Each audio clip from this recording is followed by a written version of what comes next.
How do you expect the whole world to change if you yourself aren't willing to change?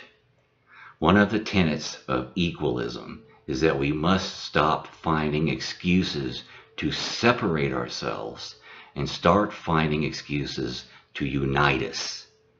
In the first two videos, I've outlined two ways to look at the world differently that unites the left and the right. By simply reevaluating your own prejudices, two conflicting social groups can now find common ground through equalism. Politically, by using the polyangle to unite the non-predators on the left and the right, and economically, by uniting the middle and lower classes into a single socio-economic class called the common. But just what is it that they need to unite against? Well, Predanomics is what we need to unite against. Equalists see the beginning of civilization for what it actually was: the introduction of the concepts of poverty, slavery to the elite, oppression through dogma, and subjugation to the state. These are all Predanomic concepts, and over the last 5,000 years, not every society, but every city-state, every nation, and every civilization that's ever existed has been predatory by design. In the last 5,000 years of civilization, only 4 things have changed: language, technology, fashion, and hygiene.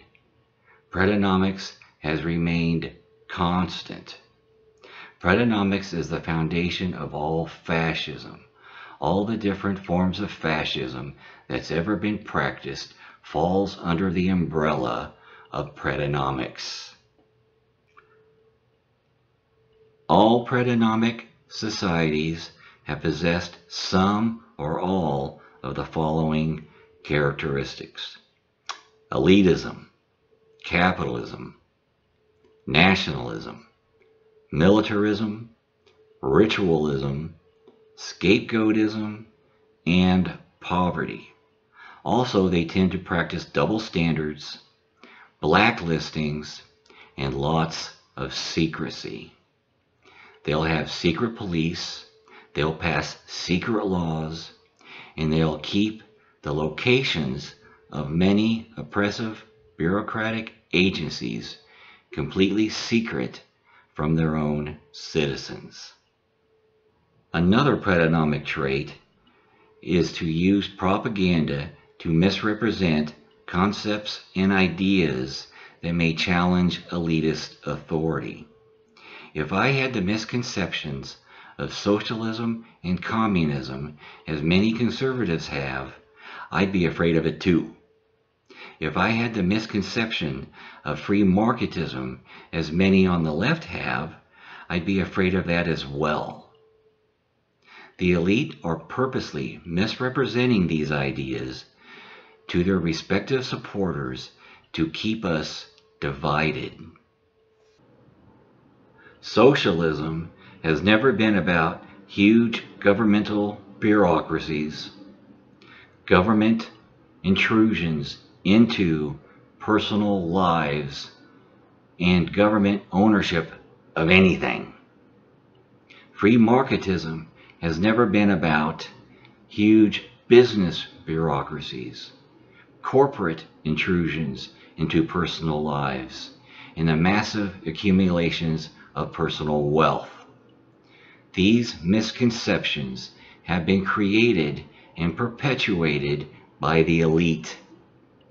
They want us to fear what will free us from them.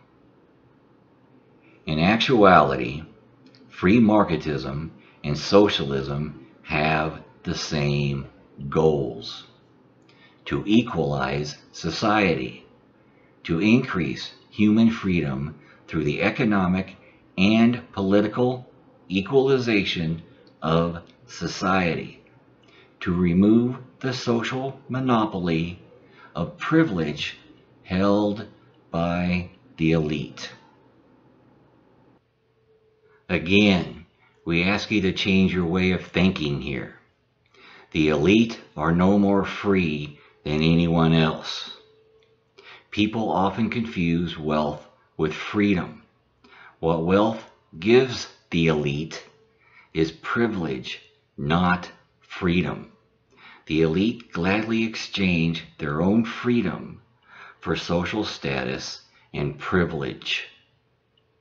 Freedom within any given system can only be achieved when everyone is equally free. If one person isn't free, then no one is free. If only a few or the majority appear to be free, what you're actually seeing is the privilege of the few or the majority over the freedom of all of society. Free marketism and capitalism are not the same thing. Where free marketism is set on equalizing society, capitalism strives for permanent social stratification.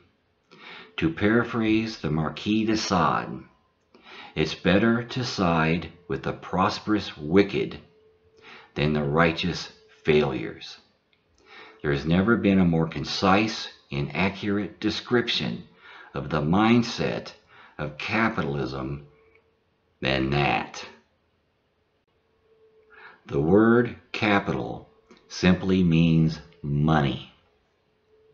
Regardless of all the manipulative convolutions made up by the elite economists, the words capital and money are synonymous. Capitalism is moneyism. That's all it is.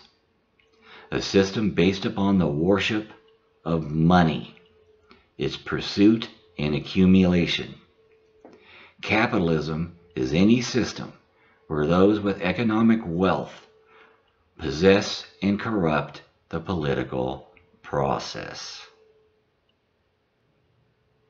Equalism protects private property. Capitalism protects property privilege. Under capitalism, my right to acquire massive amounts of private property isn't protected.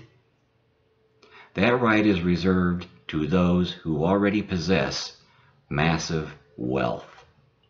My right to retain what little property I have isn't protected. The elite can legally take that from me anytime they want.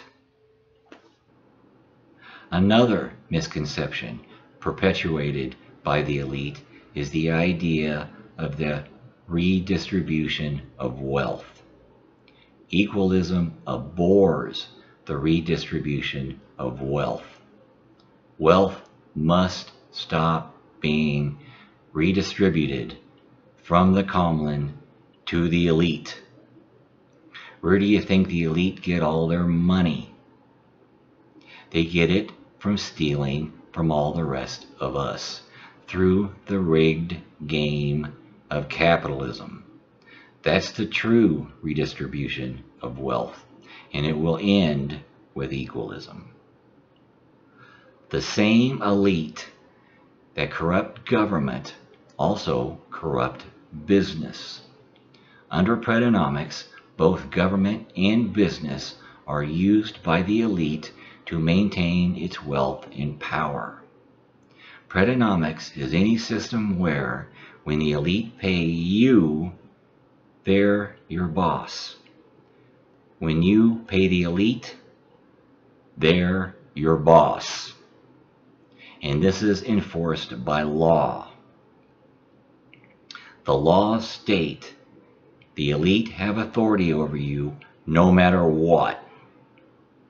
The law states the elite will profit no matter what.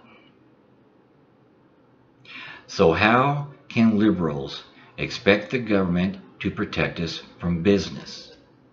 How can conservatives expect business to protect us from government, when what we need is protection from both government and business, which are both owned and operated by the same elite? John Adams once wrote, "The happiness of society is the end of government." Equalists agree and add that social happiness can only be achieved when government performs its only legitimate purpose: to protect its citizens from the predation of others. Predanomics results in animosity, created through competition, where the winners are mostly predetermined and the rules are applied only to the advantage of those who are already ahead in the game. Equalism seeks peace through the unity created from cooperation and equally applied rules of ethics, consent, and empathy. I'm going to let you in on a little secret. Equalists want to brainwash you. We understand that everyone is brainwashed already, even us. But we ask you, would you rather be brainwashed into advocating a peaceful society where everyone is free from oppression, or would you rather be brainwashed into merely accepting a peace forced through elitist police state subjugation? The only way to achieve peace through freedom is by possessing a profound, abiding respect for the rights of others. The next video in this series will be called Equalism 103B, where the discussion of Predanomics will continue. Please share this video with as many non-predators as you possibly can. Thanks.